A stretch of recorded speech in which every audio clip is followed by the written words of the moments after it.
So when I was in my 20s, my university asked me to join their archaeological team one summer in Greece. And given that my minor was ancient languages and history. So we were there, and it was great for about 2 months, doing our thing. And at the end of that time, a friend of mine who was on the dig with me, named Randy, we kind of impromptu said, I don't know if we're ever going to be this close to the Middle East again, or at least in the near future, so let's go to Israel. So we did. Now, again, by modern travel standards, this was entirely spontaneous and improvised. Of course, we had no internet at that time. We didn't know where we would stay, how long we would stay, how we would get around. We hitchhiked some. But we did know the archaeological sites that we wanted to see in Israel. And one of them was Hezekiah's Tunnel. So named because it was once believed that it was created by King Hezekiah to divert the waters from the Gihon springs into the city of David. That was the ancient core of Jerusalem, about 800 years before Christ. They did this because they were always in danger of a siege from Assyria, and of course a siege would go right after the source of water to try and keep it out of the city. So it's understood or believed that Hezekiah built this tunnel to make sure that water would get into the city in case of a siege. It's about 600 yards long, and it's narrow enough, as you see, to require kind of single file walking. It takes about 40 minutes to navigate it, and it empties into the pool of Siloam, which of course is famous for the miracle in John 9 where Jesus heals the man born blind and tells him to wash in that pool. Well, back in 1981, when we did this, Hezekiah's Tunnel was not a tourist site, as it is today. So my friend Randy and I arrived at the mouth of the tunnel to find one security guard smoking a cigarette in a beach chair, reading the paper. No one else was there. Now, if you look up the tunnel now, the instructions are to come equipped with a headlamp, to dress, to get wet, as the water can actually come up to your waist, and not to enter if you suffer from claustrophobia. And of course, Randy and I were prepared for none of these things. Not having a light was a particular problem. The guard told us it was going to be completely black inside. So Randy and I, and this is the part I'm not proud of, decided we'd go over to the Garden of Gethsemane that we had just been at, and where we saw some votive candles people had left.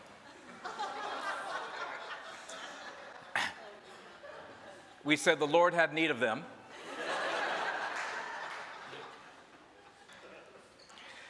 And so we took a couple, and we entered the tunnel with our hands cupped over these little votive candles, trying to make our way. Of course, we didn't make it too far before a draft of wind blew them both out, putting us into complete pitch-black darkness, knee-deep in water, feeling for the sides of the cave as we moved forward, waiting and trusting that at some point we would literally see what? Thank you. We eventually did, and we emerged into the pool of Siloam, which you see here, to find a large group of French tourists, their guide stopping his speech mid-sentence as the group watched in stunned silence as two drenched Americans came out of the tunnel and walked through the middle of them on our way to our next adventure, which we no doubt would also be unprepared for. Darkness and light. Those are the images that are scattered throughout the passages you have heard read. Our Isaiah passage begins, "The people who walked in deep darkness have seen a great light." The John passage reads, "The light shines in the darkness, but the darkness has not overcome it." The Matthew passage reads, "And in that same region there were shepherds out in the field, keeping watch over their flock by night. and the glory of the Lord shone around them. And finally, the passage with regard to the Magi that you will hear read, and behold, the star in the dark night, of course, that they had seen when it rose, went before them until it came to rest over the place where the child was. You may know that nighttime in the ancient world was really, really dark. There were no electric lights, of course, and that would be most of human history. And for that reason, the night was filled with fear. Shepherds in our passage would know most about that, as they lived out of doors for most of the year, vulnerable to lions, wolves, and thieves. But the way darkness is used in two of these passages is not just for nighttime, but for the darkness of, well, many things. Being in despair, being in a kind of tunnel with no visible way out, being in uncertainty. In the Isaiah passage, the deep darkness is not merely poetic. It addresses the real suffering of those in the northern kingdom of Israel who had been captured and dragged into Assyria years before. Theirs was a political darkness, a darkness in which they didn't feel at home in anything or anyone around them in Assyria. Hezekiah, as it happens, was king of the southern kingdom, but again, as I said, they too were in a kind of darkness, always in fear of an Assyrian siege for them in the south. Their darkness was real, a certain sense of hopelessness, of being far from home, of being stuck. I wonder if any of you feel not at home in this world today. I wonder if any of you feel a kind of exile. I wonder if any of you feel in a kind of tunnel. The darkness of the opening of John's gospel is simply equated with the world. We might say the world's way of doing things. And isn't that a kind of night that surrounds us? To change the metaphor a little, it sometimes seems to us that darkness always flows into every crevice of life. The things or the people or the institutions that we had put our hope and trust in get overcome by greed or deceit or falsehood or some kind of darkness. Many of you in your lives have tried to do the right thing in business or family or ministry, and have found yourself kind of pummeled by the world, whether in the form of betrayals or lawsuits or selfish ambition. The darkness of Mary and Joseph, although not explicit in this passage, will be the mania of a ruler who is threatened by the birth of a new king. And they will become refugees to Egypt. That will be their darkness. The darkness of the shepherds is a darkness of poverty, of occupying the lowest class of their society, of living with and smelling like animals, living on the margins of their culture. And it's so lovely that the angels come to them first. The angels on the top of the great chain of being come to the shepherds and announce the birth of Christ to them in the fields. And then you have the darkness of the Magi, journeying at night, traveling in uncertainty, following only a star, but somehow compelled still to go forward, like us in the tunnel. Not sure yet what this all means, not sure exactly where they are going. For some of you, this may be the darkness that surrounds you. You've come this far, you can't go back, but you're not sure where you're going. You're looking for that light. Anyway, I hope it's not the case with you today, but it likely is that there is some place you feel a little overcome by the darkness. Some way that it has flowed into your spaces, that surrounded you, frustrated you. You may know it by fear, you may know it by frustration, you may know it by regret, you may know it by uncertainty. But what all these passages also have in common is not darkness, but light. As we heard last week when we sat with the children, all these figures, the prophet in Isaiah, the shepherds, the Holy Family, the Magi, they all were given a light, which John calls the light of life. They all were given a light to show the way. And that light would end up being the same for all of them. It would be the person of Jesus. The light that the darkness has not overcome. I said before that historians regularly try to understand how Christianity has not been overcome. How is that possible? Civilizations have come and gone. I had the good fortune of being in Rome a year and a half or two ago. And you can't help, as you walk through the city, to see the imperial power of the Roman world all around you. That would have been a burden and an oppression to those in Rome and even throughout the Mediterranean.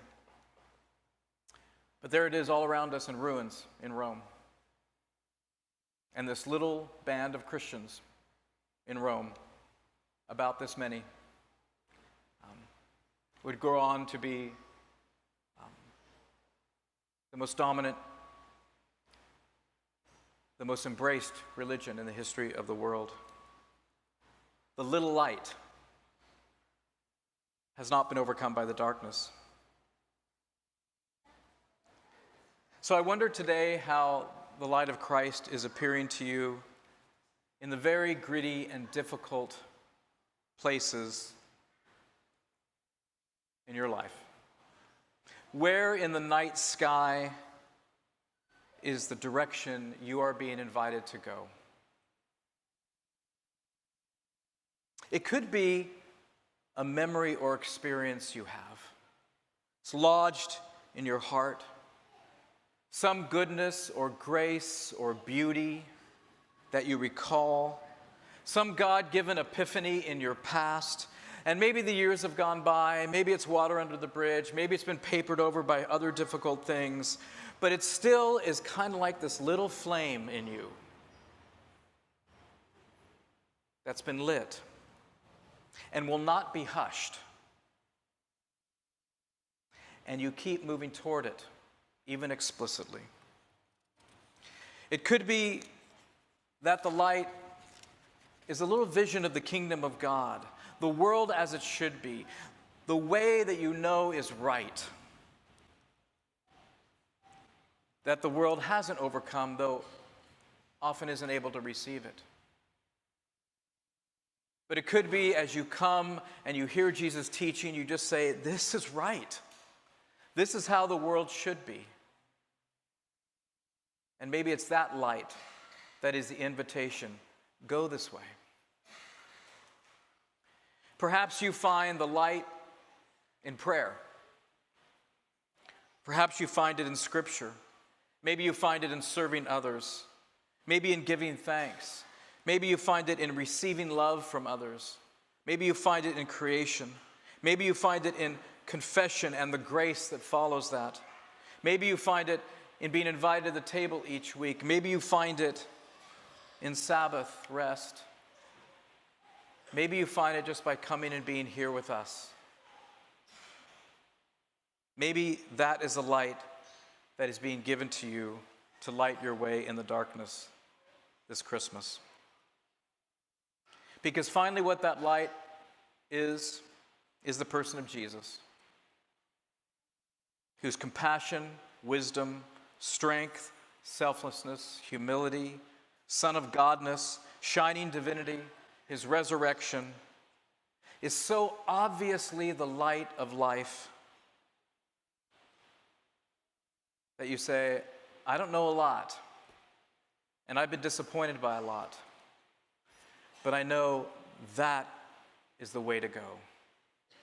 That is the light that is saying, "Oh, come." Today begins Christmas in the Anglican tradition.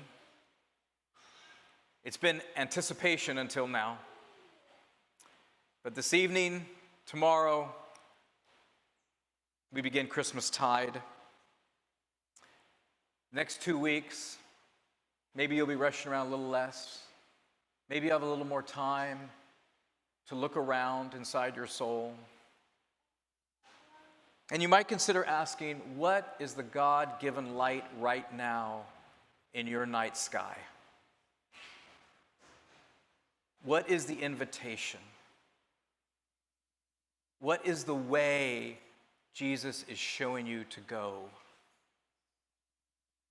Though you may not know what it looks like, still you have a sense that the light is showing you the way and that you should follow it. So may you feel the light of hope this Christmastide, and may the weary world rejoice as we, as the faithful at least, come to the light of Christ.